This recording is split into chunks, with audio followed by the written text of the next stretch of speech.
Muy buenas noches. En este Viernes Santo quiero invitarte a que, siguiendo una larga tradición en la Iglesia Católica, podamos detenernos a meditar sobre las 7 palabras de Cristo en la cruz.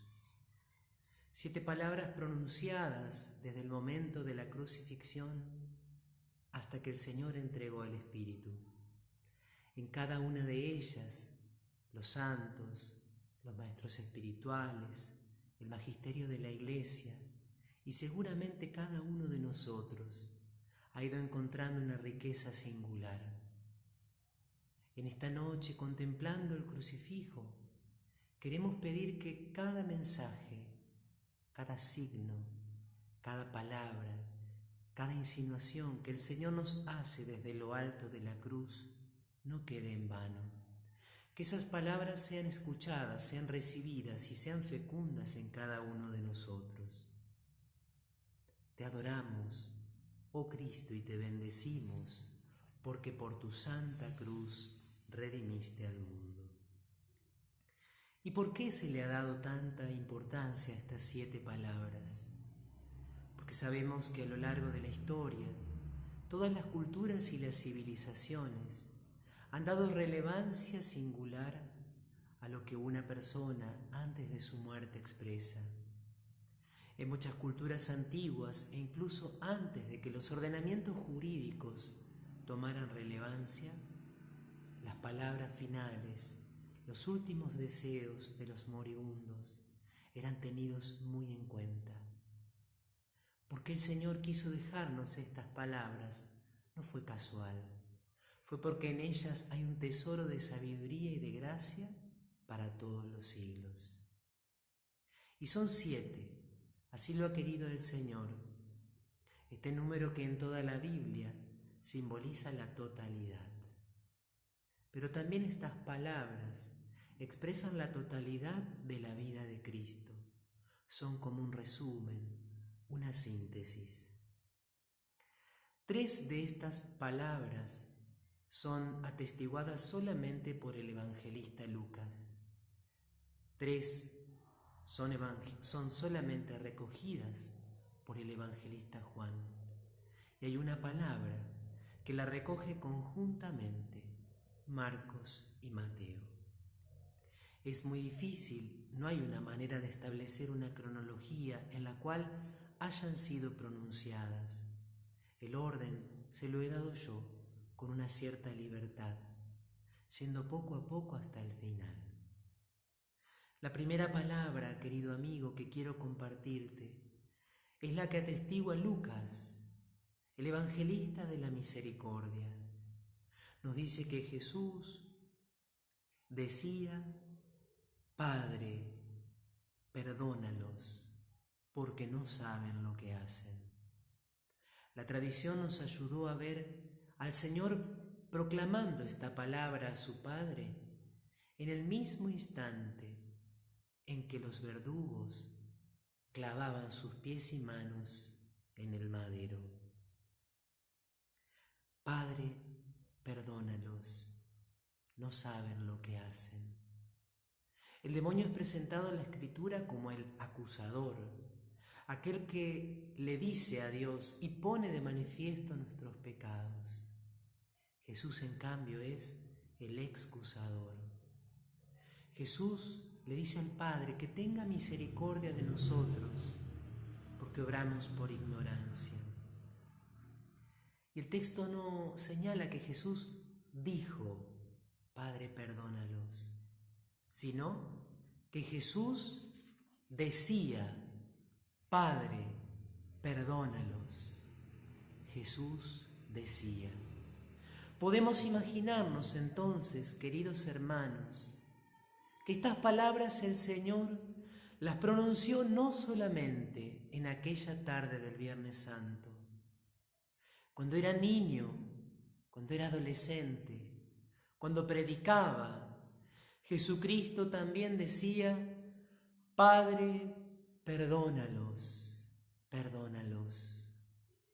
Hoy en el cielo, Jesucristo continúa diciendo a su Padre: Padre, perdónalos, porque no saben lo que hacen. Y qué hermoso es imaginar, queridos hermanos, que nuestro Señor Jesucristo, en cada sagrario del mundo, si pudiéramos acercarnos y afinar el oído, lo encontraríamos al Señor diciendo: Padre, perdona a la humanidad, porque no saben lo que hacen. A eso vino al mundo, no para condenarlo, sino para perdonar, para alcanzarnos el perdón. Su sangre redentora clama al cielo con más fuerza que la sangre de Abel, y dice solamente esta palabra: Padre, perdónalos. ¿Cuántas veces nuestros pecados nos harían merecedores de castigos severísimos? Y si en algún momento podríamos imaginar que el Padre agota, colma su paciencia, el Padre escucha al Hijo que le dice: perdónalos. Gracias, Señor, por esta palabra pronunciada en la cruz. Gracias, Señor, pero también te pedimos que podamos ser personas capaces de perdonar. ¿Cuántas veces somos duros, implacables, acusadores del prójimo? Y tú nos enseñas, Señor, a través de la sabiduría de los santos, a tratar de excusar, a tratar de comprender, a siempre perdonar. La segunda palabra, querido hermano, que en esta noche quiero traer a tu memoria, pronunciada por Cristo en la cruz, también la trae el evangelista Lucas. Es otra palabra de misericordia. Hoy estarás conmigo en el paraíso. Pero antes de la palabra de misericordia, ¿cómo no detenernos a meditar brevemente en el silencio de Cristo? Porque cuando estaba en lo alto del madero, los dos ladrones lo insultaban. Pero hubo algo que hizo que Dimas de pronto cambiara. ¿Qué vio Dimas en Jesús? ¿Qué pudo contemplar para que de pronto su insulto se transformara en un acto de confianza? Lo que veían los ojos de Dimas era lo mismo que veían los demás. Un hombre despedazado, destrozado, destruido, exhausto. Un hombre ante quien se da vuelta la cara, profetizó Isaías, que parecía un gusano, que provocaba repugnancia. Pero Dimas, sin duda que por la gracia del Espíritu Santo, vio algo más. Y probablemente en algún momento, durante esas horas que estuvieron crucificados, los ojos de Dimas se pudieron encontrar con los ojos de Cristo, con la mirada de Cristo. Esa mirada que a lo largo de su vida pública tantas veces había sido capaz de desarmar una vida de pecado, de dar esperanza, de impulsar a una vida nueva. Pero a este hombre que vio lo mismo que los demás, pero que entendió mucho más que los otros, a este hombre no le quedaba mucho tiempo. Y ya no pidió para él favores materiales, no pidió salud, no pidió la curación de algún pariente, no pidió alimento, le pidió en el fondo lo más grande, lo más importante. Acuérdate de mí cuando vengas en tu reino. ¿Puede haber acaso petición más inteligente, más sabia, más importante, más imprescindible que esta? No, porque ¿de qué le vale al hombre ganar el mundo entero si pierde su alma? Acuérdate de mí cuando vengas en tu reino, le dijo el buen ladrón a este crucificado coronado de espinas, que aparentemente estaba fracasando. Y escuchó ahora sí estas palabras que contienen misericordia y esperanza. Yo te aseguro que hoy estarás conmigo en el paraíso. Una promesa que no se dirige a un futuro distante, remoto y lejano. Hoy estarás conmigo en el paraíso. Hoy. La segunda parte de las palabras del Señor son tautológicas, porque estar con Él es estar en el paraíso, porque estar en el paraíso es estar con Cristo.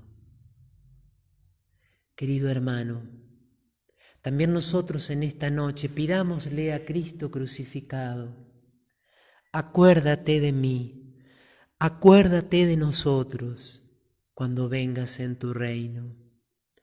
Acuérdate de mí, Jesús, en el momento de mi muerte. Yo también quiero que me regales el paraíso. No soy digno de él. No puedo adquirir el cielo por mis méritos, por mis buenas acciones. El cielo siempre es un regalo. Acuérdate de mí. Y es que nunca me olvides, Señor, que no existe nada más importante en la vida que tenerte a ti. Tú eres el tesoro, tú eres el cielo, tú eres el paraíso ya desde ahora en este mundo. La tercera palabra que quisiera que meditáramos en esta noche del Viernes Santo es mujer. Ahí tienes a tu hijo. Hijo, ahí tienes a tu madre. ¿Y por qué está María junto a la cruz? El Señor quiso asociar a esta criatura, a esta mujer, ya desde el primer instante de su vida, a la obra redentora. Y a medida que María fue creciendo y madurando también en esa peregrinación de la fe, fue asociada de manera más explícita y más consciente a los planes del Señor. Por eso María está presente y tiene un rol protagónico cuando el Verbo se hace carne. María da el sí, el fiat, en nombre de la humanidad, para la encarnación del Hijo de Dios. María está presente también cuando hace Jesús su primer signo, cuando se inaugura la fe en Él, porque después de ese signo, por primera vez, sus discípulos creyeron en Él. María estará presente también en el gran misterio de Pentecostés, cuando el Espíritu Santo, irrumpiendo con fuerza, inaugure el tiempo de la Iglesia. María está aquí, en el Calvario, en el Gólgota.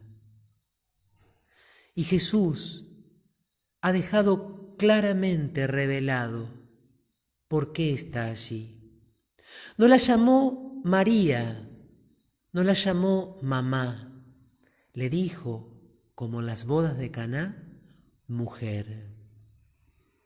Y así como al principio de la historia, una mujer asociada a un varón habían ocasionado la culpa que desencadenó todo el mal a lo largo de la historia. Así también el nuevo Adán quiso asociar a su obra redentora a la mujer, María, nueva Eva. Ella está allí como primera redimida, pero también como socia, como colaboradora de la redención. Los padres de la Iglesia van a decir hermosamente que así como Eva con su desobediencia ató un nudo, la obediencia de María desató ese nudo.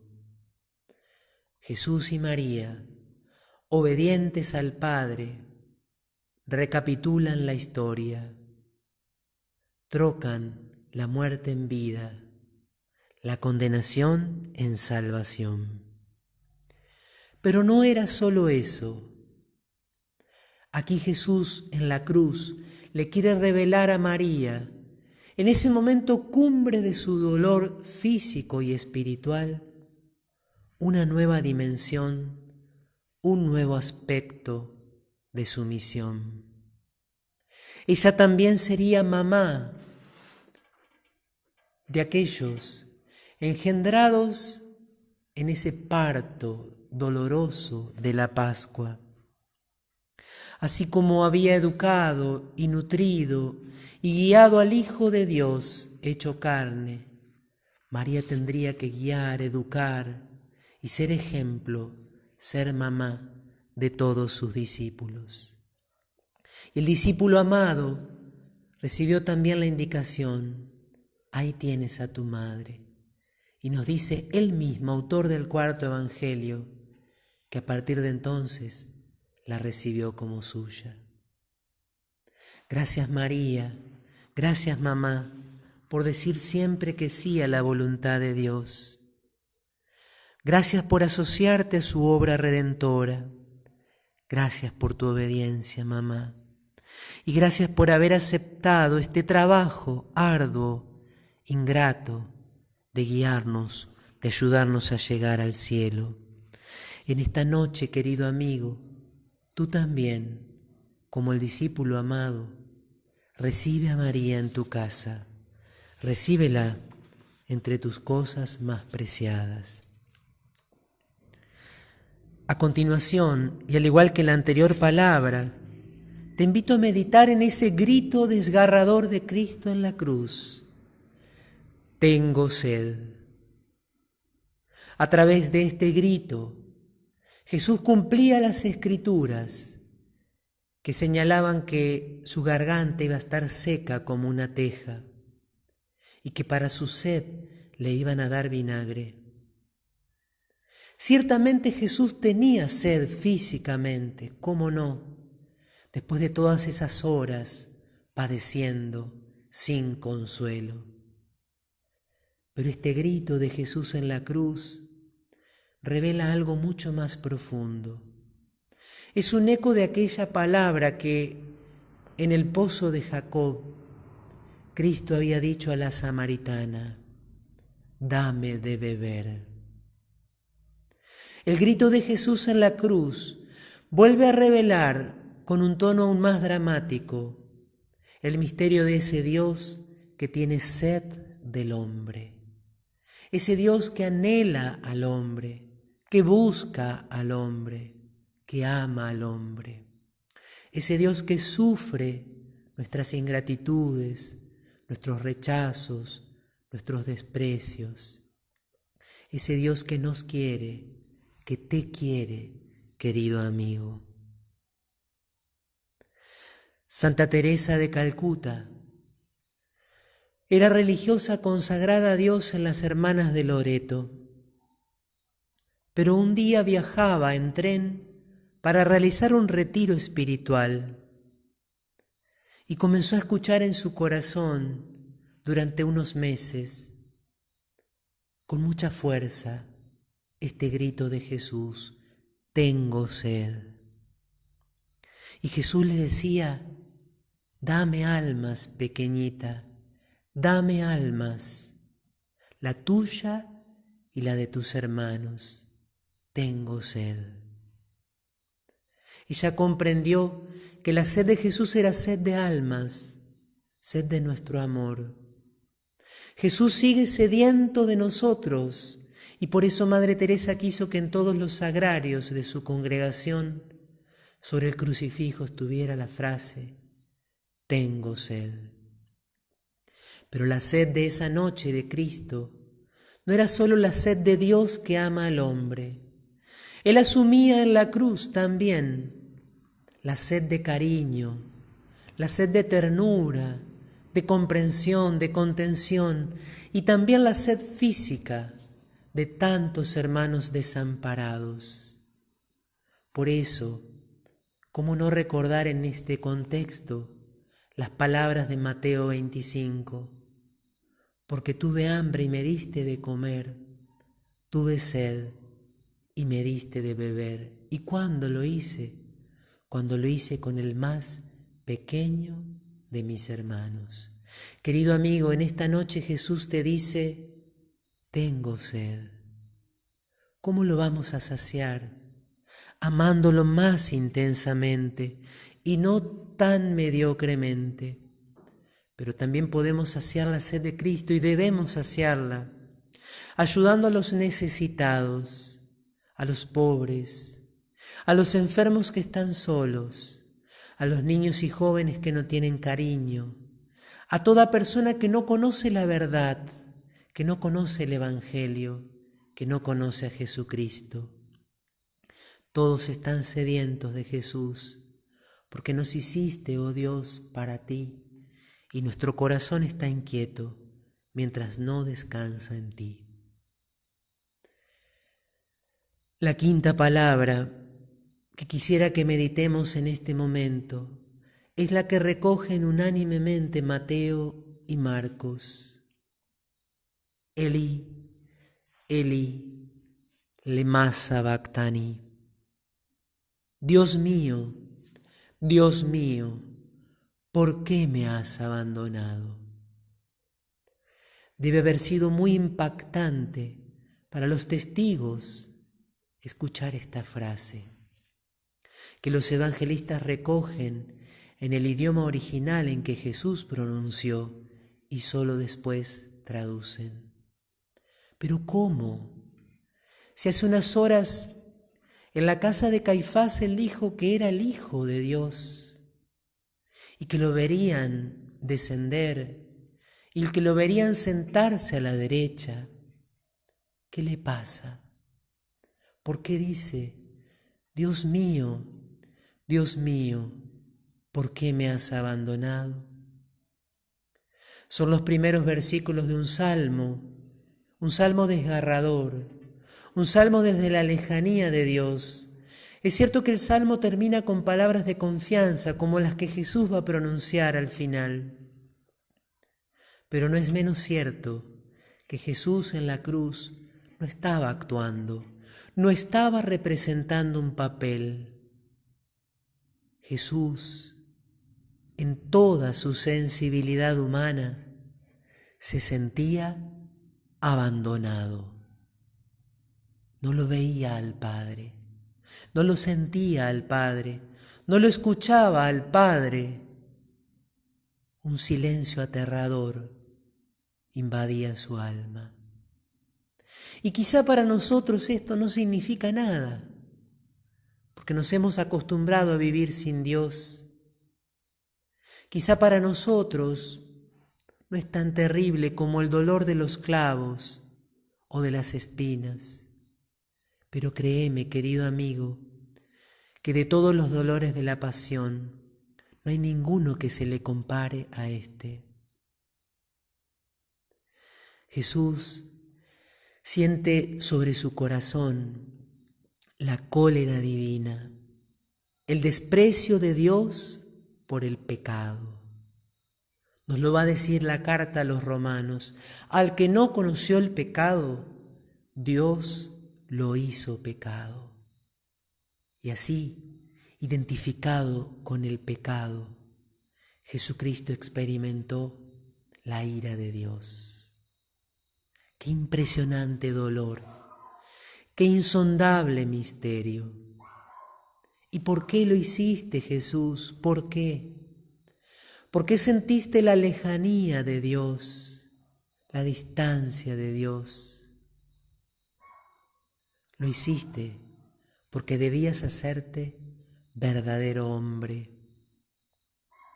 Y porque la humanidad estaba lejos de Dios, asumiste nuestra lejanía para regalarnos tu cercanía e intimidad con el Padre. Solo aquí en lo alto de la cruz y en el misterio del Sábado Santo, Señor, se realiza plenamente tu encarnación. Solo entonces se da el admirable intercambio. Gracias, Señor. Gracias por asumirnos, por buscarnos allí, donde nosotros como oveja perdida yacíamos en la oscuridad. Te adoramos en este misterio insondable del abandono del Padre.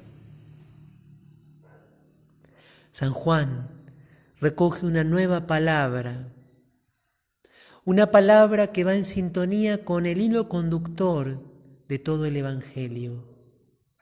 Todo está cumplido. Tus discípulos te habían oído decir: mi alimento es hacer la voluntad del Padre. Yo no vine para hacer mi voluntad, sino la de aquel que me envió. Nos enseñaste a pedir en el Padre Nuestro: hágase tu voluntad. Y la carta a los Hebreos nos recordará que esa fue tu primera afirmación al entrar en este mundo. He aquí que vengo, oh Dios, para hacer tu voluntad. Toda tu vida buscaste hacerla y ahora ya habías cumplido.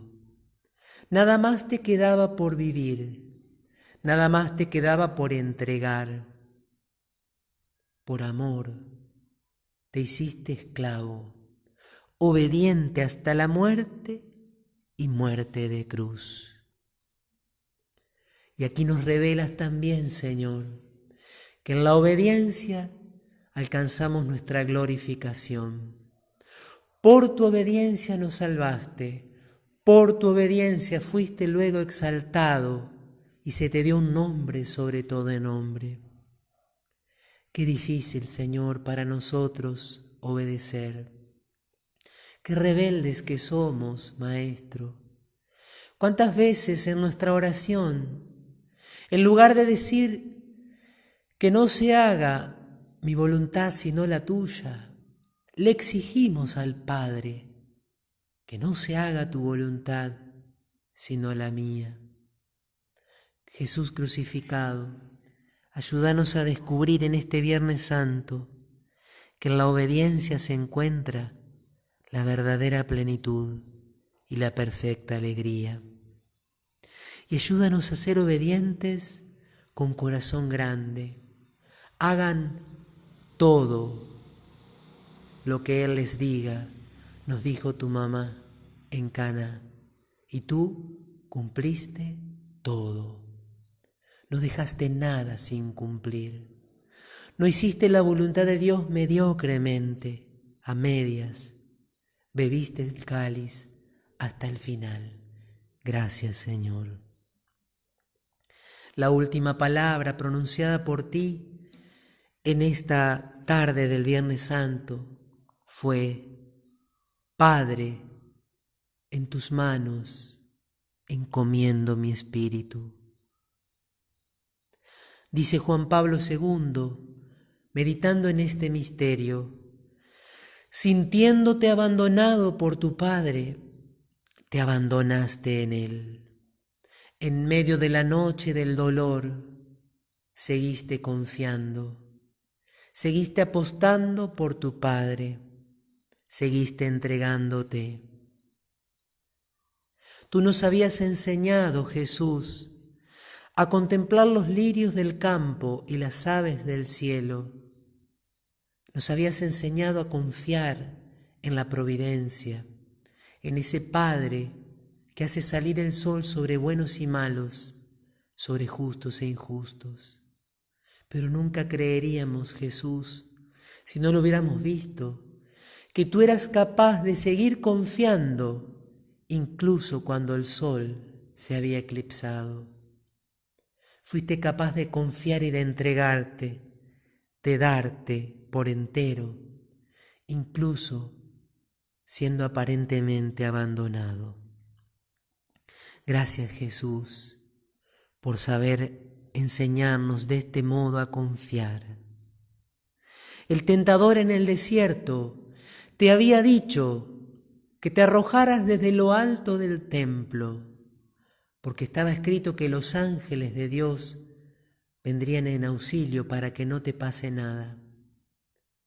Y tú dijiste allí: no tentarás al Señor tu Dios, no te arrojaste desde la cumbre del templo. pero este Viernes Santo sí.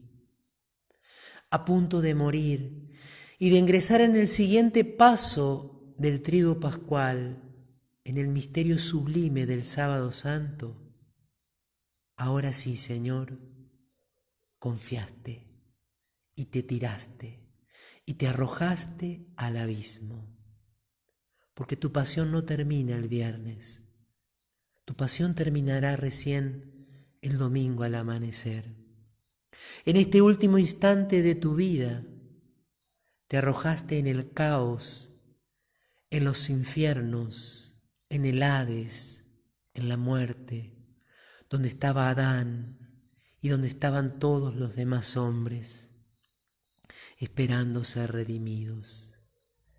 Gracias, Señor Jesús. Gracias por arrojarte al abismo para buscar a tus ovejas perdidas, para buscarnos a todos nosotros. Nadie me quita la vida, yo la doy libremente, habías pronunciado días antes. Señor, que yo sepa entregar mi vida, que yo la entregue no a medias, sino totalmente, allí donde vos me la pidas.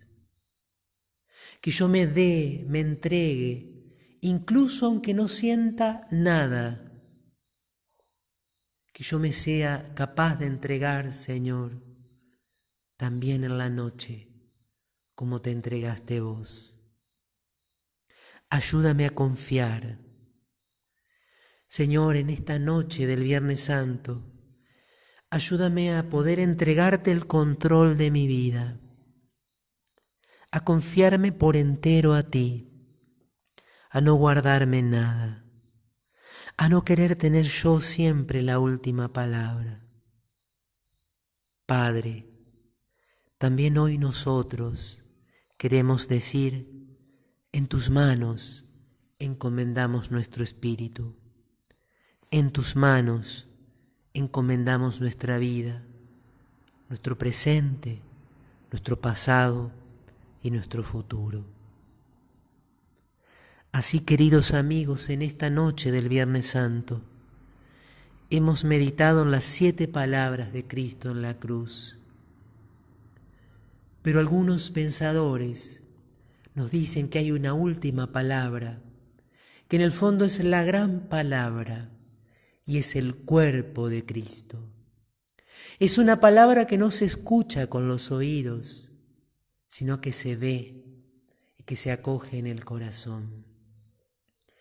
Cristo de pie, parado en la cruz, es puente, es camino, es escalera.